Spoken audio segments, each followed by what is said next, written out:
Sebagai disclaimer, saya membuat video ini bukan bertujuan untuk memperjelas citra buruk polisi atau bahkan menjelek-jelekan instansi Polri. Karena sejatinya, kepolisian harus tetap eksis dalam sistem jajaran pemerintahan untuk mempertahankan integritas Indonesia sebagai negara hukum. Dalam video ini mungkin akan berisi apresiasi, kritik, dan sedikit sarkasm yang mungkin masih bisa dipertimbangkan. Saya menaruhkan disclaimer di awal video ini karena pembahasan kali ini mungkin akan sedikit lebih seksi. Mohon lebih bijak dalam mencerna dan menafsirkan setiap delik, isi, dan inti dari video ini. Supaya tidak menimbulkan multitafsir dan kontroversi, saya merekomendasikan Anda untuk menyimak sampai habis rangkuman video ini, atau tidak sama sekali dengan mengklik tombol kembali dan keluar dari video ini. Sekarang.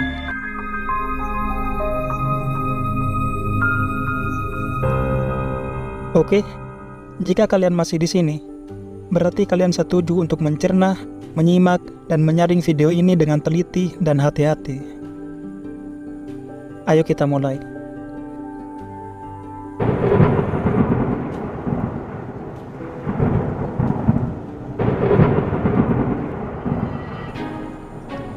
Pada tahun 1293, Majapahit membentuk sebuah pasukan elit pengaman kerajaan bernama Bhayangkara, yang dipimpin langsung oleh Pati Gajah Mada.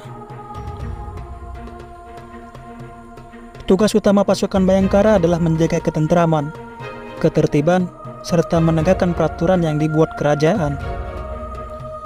Pasukan elit ini juga ditugaskan sebagai pengawal pribadi raja dan orang-orang penting dalam kerajaan. Sistem pengamanan seperti ini terbukti efektif dan efisien dalam membantu kinerja kerajaan dalam mengembangkan pemerintahan. Terbukti dengan keberhasilan Majapahit dalam mempersatukan Nusantara dan menjadi monarki terbesar dalam sejarah Indonesia.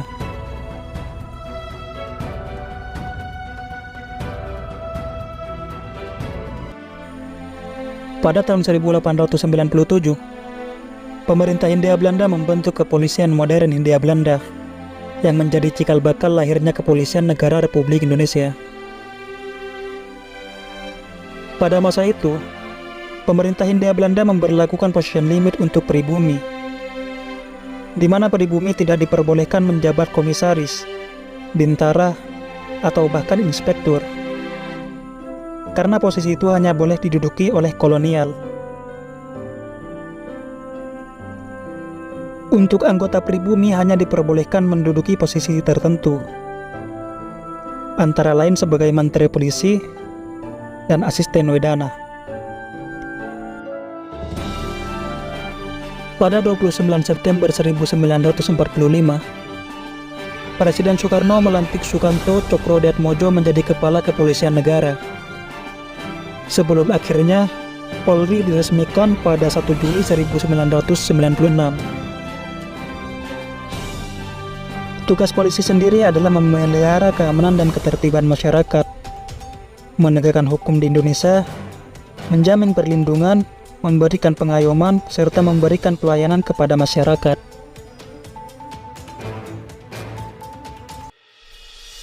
Dan apa yang akan terjadi jika sebuah negara tanpa polisi? Jawabannya, sistem pemerintahan di negara itu akan berjalan tidak stabil, karena tidak adanya sistem pengamanan lapangan yang bertanggung jawab sebagai penegak hukum. Untuk menegakkan hukum yang dirancang pemerintah secara terukur dan sistematis. Sebagaimana ban pada mobil, setiap ban memiliki tekanan dan beban sendiri-sendiri. Sedangkan ban pada mobil itu sendiri memang disetting pada 4 titik, secara alignment, presisi, dan selaras. Tujuannya agar beban bisa ditopang bersamaan di 4 titik yang berbeda, sehingga mobil bisa berputar secara simetris dan stabil. Future bagi sebuah negara adalah enigma yang bersifat abu-abu, tergantung kinerja dan kredibilitas sistem-sistem yang ada di dalamnya. Dalam hierarki hukum perundang-undangan di Indonesia, terdiri dari 7 peraturan, yaitu Undang-Undang Dasar 1945, diikuti ketetapan Majelis Permusyawaratan Rakyat, Peraturan Pemerintah Pengganti Undang-Undang, Peraturan Pemerintah, Peraturan Presiden, Peraturan Provinsi, serta Peraturan Daerah atau Kota. Di mana dalam sistem hierarki peraturan ini, kekuatan hukum yang berada di bawah tidak boleh bertentangan dengan Undang-Undang Dasar 45, yang sedari awal memang disetting dan diciptakan menjadi induk dan patokan bagi sikap hukum di Indonesia.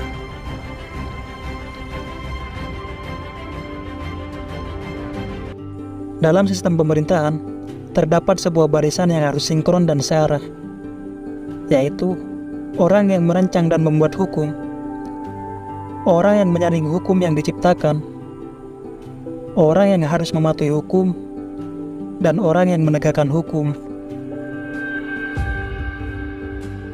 Mana masing-masing orang yang berada dalam barisan itu memiliki tugasnya masing-masing, namun harus tetap seiras dan saling berkesinambungan, agar sebuah sistem hukum yang ditetapkan berjalan sesuai dengan skenario yang dikeluarkan dan berjalan secara efektif dan sistematis sesuai dengan apa yang diharapkan.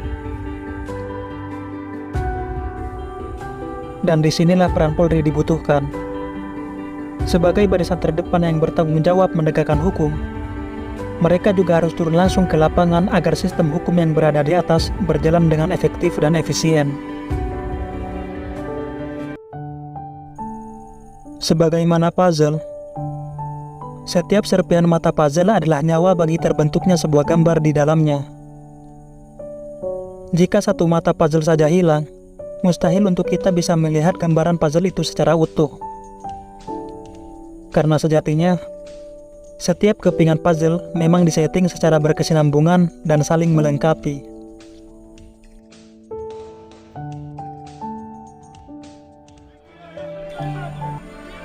Sejalan dengan judul video ini, kita berandai-andai saja. Bagaimana kalau Polri dibekukan 1 minggu saja? Ya, tindak kriminalitas akan semakin meningkat karena orang-orang jahat leluasa melakukan kejahatannya tanpa harus was-was dan waspada. Di saat itu, mereka tidak perlu takut lagi dengan bayang-bayang sirine mobil polisi. Bandar-bandar narkoba semakin memperluas jalur peredaran barang dagangannya. Di masa ini, segala bentuk narkotika dan obat-obatan terlarang akan menghantui orang-orang. Bahkan anak-anak di bawah umur saja harus berperang dengan adiksi karena terlanjur mengkonsumsi barang ini. Di masa ini, para bandar bisa dengan mudah dan terang-terangan memproduksi dan mempromosikan barang dagangannya. Mereka juga cukup leluasa mendistribusikan dan melakukan transaksi dengan konsumennya. Semakin luas peredaran barangnya, semakin banyak pula korban yang akan berjatuhan. Angka kecelakaan lalu lintas akan semakin marak dan meningkat, karena orang-orang sudah tidak menghiraukan etika berkendara dan peraturan lalu lintas. Karena di masa ini, mereka sudah merasa bebas dari pantauan Satlantas. Serta anak dan istri pejabat pajak akan lebih bebas memamerkan kekayaannya di media massa. Mereka sudah tidak harus lagi merasa iba dengan kecemburuan sosial yang sudah mereka pertimbangkan secara mentah sebelumnya. Dan pada masa itu juga, elemen masyarakat akan pecah menjadi 2 kubu, yaitu kubu baik. Di kubu ini akan berisi orang-orang yang resah dengan tindak kriminal yang semakin marak. Dan kubu kriminal, kubu ini berisi orang-orang yang sudah nyaman dengan kondisi ini, sehingga mereka bisa melakukan tindak kriminalitas dengan bebas. Bukan tidak mungkin perseteruan antara 2 kelompok masyarakat ini berujung pada gesekan yang lebih besar dan memicu pertengkaran. Karena masing-masing dari kedua kubu itu beranggapan kubu yang lain bisa berpotensi meresahkan dan membahayakan. Kubu baik yang merasa kubu kriminal bisa membahayakan dirinya dan keluarganya. Dan kubu kriminal yang merasa kubu baik bisa sewaktu-waktu mempersulit mereka ketika melancarkan aksi kriminalnya.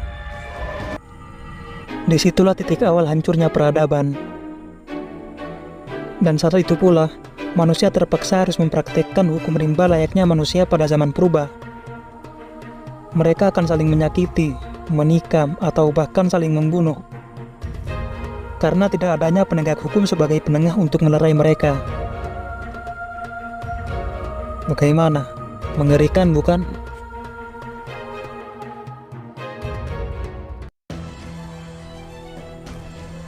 Di era revolusi industri keempat seperti saat ini, teknologi mulai menginvasi kehidupan manusia. Gebrakan teknologi juga berkembang sangat pesat. Hampir segala hal bisa diakses hanya dengan satu genggaman saja. Dan seiring berjalannya waktu, umat manusia bisa beradaptasi dengan kemajuan teknologi, serta dapat mempelajari berbagai macam bahasa pemrograman serta coding. Dan mereka yang terampil dalam dunia IT akan sangat mengerikan jika keahliannya disalahgunakan untuk menyerang sistem informasi orang lain, mengakses sistem komputer, membobol perangkat keras dan perangkat lunak, memanipulasi data orang lain, dan berbagai tindak kejahatan di dunia digital yang biasa kita sebut dengan cybercrime dan black hat. Sebagai solusi dan pencegahan, serta untuk meminimalisir aksi kejahatan cyber, Bareskrim Polri membentuk sebuah tim yang disebut Polisi Cyber. Polisi Cyber sendiri bertugas dalam penegakan hukum di dunia digital, termasuk menangani segala bentuk kejahatan cyber.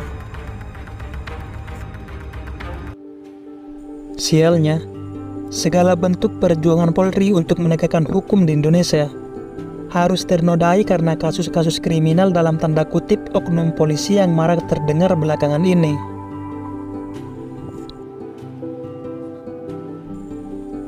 Jika kita lihat kasus-kasus belakangan ini, mungkin sebagian dari kita ada yang beranggapan polisi hanya akan menindaklanjuti setiap aduan berdasarkan dorongan dan kemauan elemen masyarakat saja, bukan berdasarkan semua aduan masyarakat untuk meminta perlindungan hukum, atau yang biasa kita kenal sebagai fenomena no viral, no justice. Siapa yang tahu, apakah ini adalah strategi dan bentuk dari upaya Polri untuk membangun dan meningkatkan kepercayaan masyarakat lagi dengan menggunakan pengaruh dunia digital. Tapi kalau penanganan aduan hanya diukur berdasarkan potensi viral, bagaimana dengan aduan masyarakat yang tidak memiliki platform yang luas agar kasusnya didengar oleh banyak orang dan bisa viral? Apakah setiap aduan hanya akan berending digantung tanpa penanganan?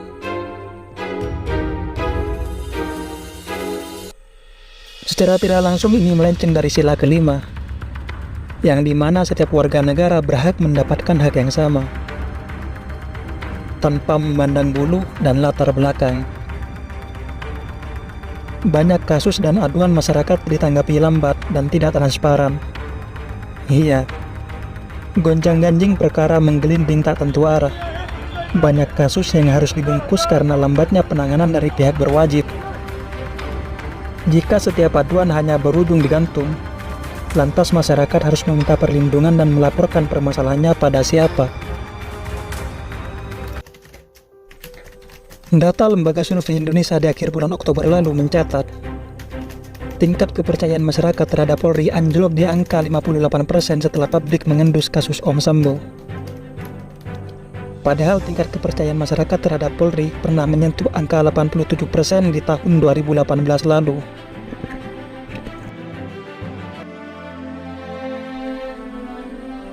Kita patut prihatin dan sedih dengan kondisi ironi seperti ini, di mana Polri sebagai alat negara dan penegak hukum harus tetap eksis di mata masyarakat, di mana instansi Polri juga sebagai platform untuk menampung setiap permasalahan masyarakat yang membutuhkan perlindungan hukum harus tetap harum dan semerbak di tengah masyarakat. Tujuan video ini dibuat memang untuk mengedukasi, atau sekedar mengingatkan masyarakat yang sedang diterpa dilematis atas kinerja Polri akhir-akhir ini. Di video ini juga, saya berusaha menyelipkan kredit dan respek atas beberapa kinerja Polri. Dan memang sedikit sarkasm atas segelintir blunder yang pernah dilakukan oknum-oknum polisi.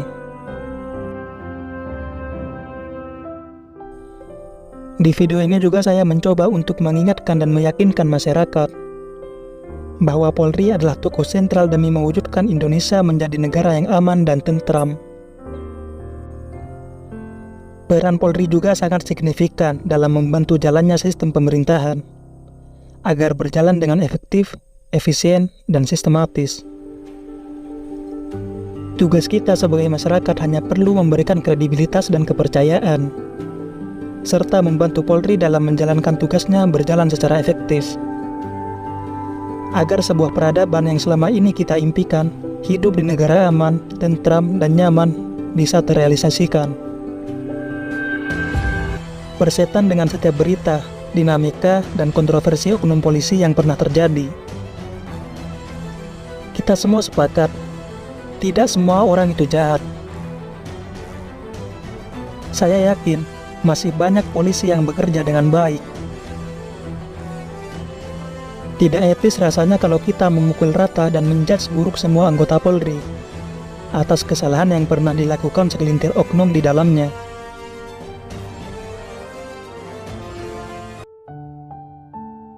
Nama besar Jenderal Hugeng harus tetap harum dalam naungan instansi kepolisian. Saya yakin masih banyak para polisi Hugeng di luar sana yang masih menerapkan sistem hukum adil dalam menjalankan tugasnya.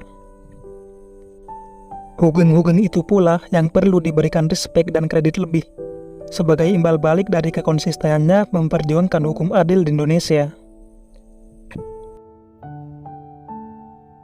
Karena sejatinya, semua orang berhak mendapatkan keadilan di tempat di mana mereka tinggal.